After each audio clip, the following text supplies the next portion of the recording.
Today I'm going to be showing you this makeup look, which is my modern day take on the old Hollywood makeup vibe. So there's no bottom lash mascara, no shimmery glitter anywhere on the face, just matte skin, thick lashes, full brows, and a carefully drawn on lip. So if you want to see how I got this look, then please keep on watching. I'm going to start with primer, and I have two that are my favorites, the YSL Touche Éclat Blur Primer and the Becca Backlight Priming Filter. And both of these I think fit the old Hollywood vibe for different reasons. The YSL, I think just this looks like something that would be on a Hollywood starlet's vanity, but the Becca Backlight Priming Filter just makes more sense to me because when you think of an old Hollywood star, they all just seem like they're in impeccable lighting. They have nice black and white pictures taken where their skin is just glowing and flawless, so I think I'm going to go for the Becca today. Moving on to eyes, I've already curled my lashes, and now I'm going to prime the eyelids with my MAC Painterly Paint Pot and my damp beauty blender. Now that the eyelids are primed, I'm going to go ahead and set the base with my Charlotte Tilbury Dolce Vita eyeshadow palette, and everything Charlotte Tilbury just seems like something that an old Hollywood star would have on their vanity for sure. All the Art Deco designs of her packaging is just beautiful. So like I said, this is the Dolce Vita palette, and I'm going to be taking the #1 shade Prime, which is this light tan shade, and a big fluffy brush, and just putting that all over the eyelid.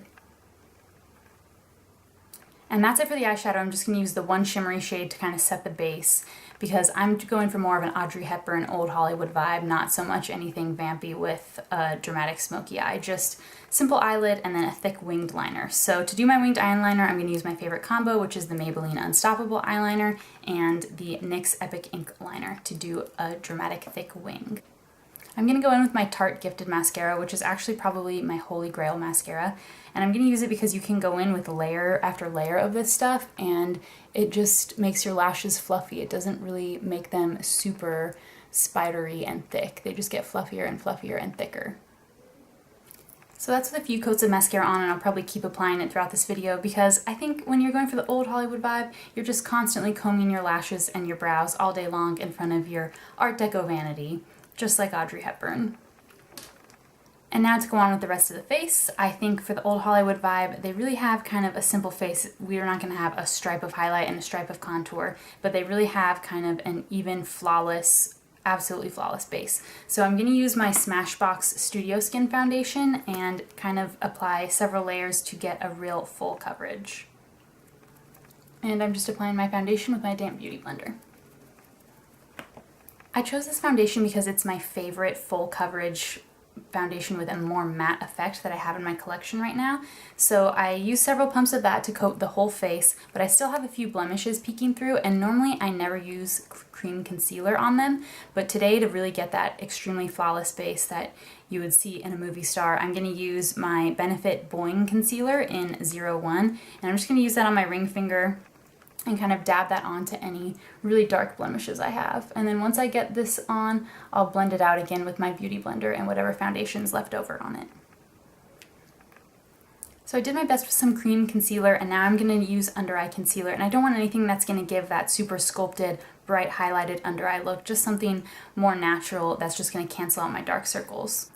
And to do that, I'm going to use my favorite concealer, which is the Maybelline Instant Age Rewind Eraser Dark Circle Concealer, the one that everyone has with the little foam ball on the end. And I'm just going to take that under the eyes, and it looks really light, but this really does blend out.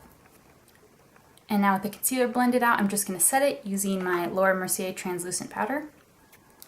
And finally, to set the rest of the face, I'm going to use the Kat Von D Lock-It Powder Foundation. I have the shade Light 42, which I think is the lightest one. And I'm going to use this powder because I find that this powder has the most mattifying full coverage finish of any face powder I have. It really mattes you down, and typically on a day-to-day basis I like to use more of a mineral powder and not something quite so matte, but for this look it's perfect. After applying this powder all over, my face really has that matte, super full coverage look that we're going for this old Hollywood vibe. And I don't think that they would definitely bronze back in the day. Most people were going for more of the fair-skinned look, but everyone had beautiful cheekbones and chiseled jaws. That was just because they were all gorgeous. So I don't have that, so fake it till we make it. I'm going to use my favorite contouring shade, which is Benefit Hoola Bronzer, and my old standby for contouring, which is the NARS Ita brush, to kind of shape my face.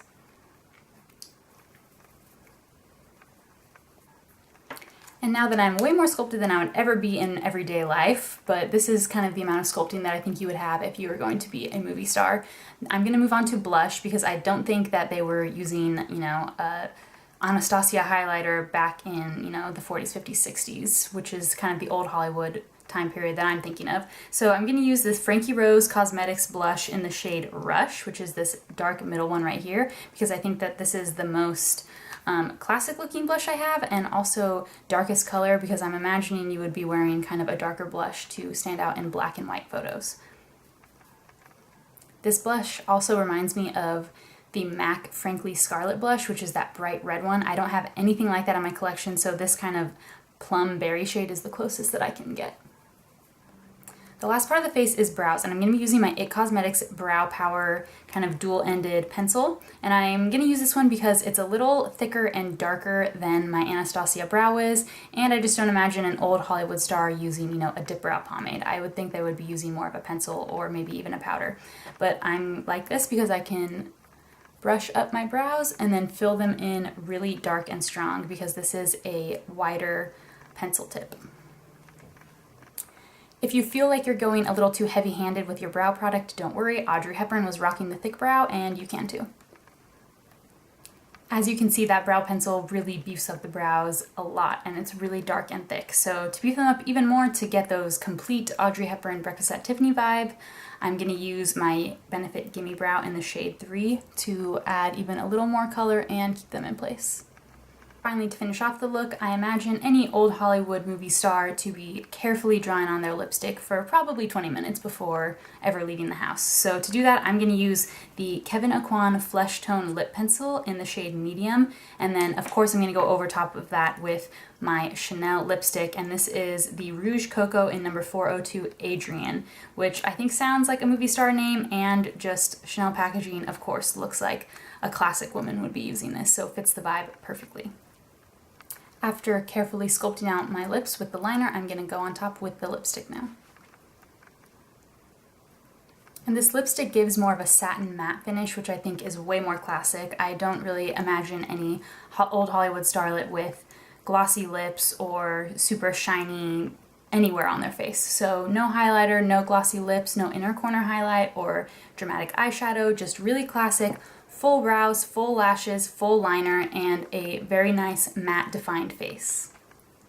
This is how I do my makeup when I'm going for an old Hollywood vibe. I hope you enjoyed seeing my modern take on the old Hollywood look, and thank you so much for watching.